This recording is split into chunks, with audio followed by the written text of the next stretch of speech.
पूरी मत कीजिए। अब इसके बाद किसी आदमी से नहीं बात करेंगे, जो अभी है सो बात कर लीजिए। हाँ,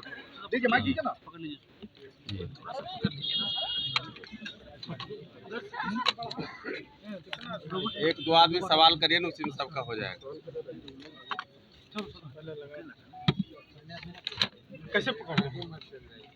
मांझी साहब, आज लिट्टी विद मांझी भोज दिया है आपने, आखिर क्या वजह हुई कि एनडीए नेताओं को अपने आमंत्रित एक किया? परंपरा रही है यहाँ पर चूड़ा दही का, खिचड़ी का और उसके बाद लिट्टी चोखा का।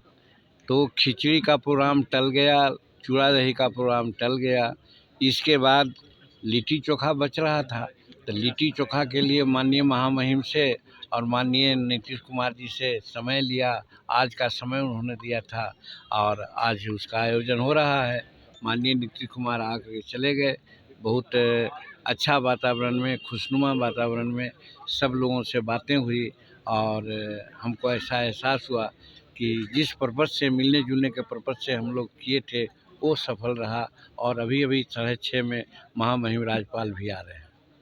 बजट कैसा रहा बिहार के लिए, इससे उत्साहित हैं आप लोग? हम समझते हैं बजट बिहार के लिए, माननीय प्रधानमंत्री जी ने कहा था कि नीति आयोग ने तय कर लिया है कि हम विशेष राज्य का दर्जा नहीं देंगे, लेकिन नॉर्थ ईस्ट के स्टेट में जिसमें बिहार भी आता है उसके विकास के लिए कोई भी कसर हम छोड़ेंगे नहीं। और इसी परिप्रेक्ष्य में गत साल का भी बजट बिहार के लिए बहुत अच्छा था, इस बार भी बहुत अच्छा है। आपने देखा कि मखाना बोर्ड का गठन किया गया है। ये समूचे विश्व प्रसिद्ध मखाना हमारे के यहाँ है और उसका कोई देख रेख करने वाला नहीं था। बहुत सी आवाज़ें उठती थी, हम लोगों ने आवाज़ उठाया और देखा गया कि मखाना बोर्ड का गठन हुआ। आप देखो कि कोसी नदी है, कोसी नदी के जितने भी वितरणी हैं उसका रख रखाव और किसी प्रकार के ये के चलते बहुत तरह की बात होती थी। उसके लिए एक अच्छी योजना बनाई गई है, उसको देखा जाएगा। आप देखा कि साहब पटना में हाँ एरोड्राम जो बन रहा है उसका और आधुनिकीकरण की बात उन्होंने किया। यहाँ आईआईटी है, उसका सुदृढ़ीकरण की बात हुई। तो इस तरह से बिहार के लिए जब ये बातें हो रही थी, समूचे पार्लियामेंट के लोग यही कर रहे हैं कि ये सब बिहार का बजट है, सब बिहार का बजट है। तो कहने का मतलब है कि आज विरोधियों का मुंह बंद कर दिया नरेंद्र मोदी जी ने कि जो अभी कहते हैं कि बिहार को विशेष राज्य का दर्जा नहीं दिया गया, ये काम करके जो विशेष राज्य का दर्जा में नहीं होता उससे ज़्यादा नरेंद्र मोदी जी ने बिहार के लिए दिया है।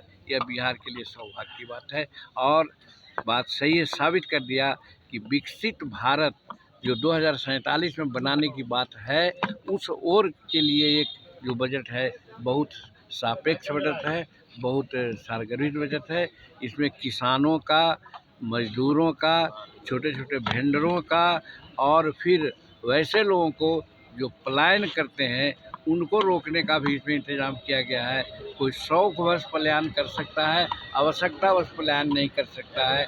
तो इस तरह का यहाँ बिहार का बजट है, ये बहुत अच्छा बजट है। बिहार को इससे बहुत फ़ायदा होगा, बिहार आगे बढ़ेगा। 2025 में इसका फायदा मिलेगा आप लोगों को? 2025 को लेकर भी चर्चा हुई, मुख्यमंत्री नीतीश कुमार आए, सीट के ऊपर चर्चा भी हुई क्या? देखिए नहीं, ये राजनीतिक बात यहाँ पर नहीं होती है, राजनीतिक बात आप लोग कर लेते हैं।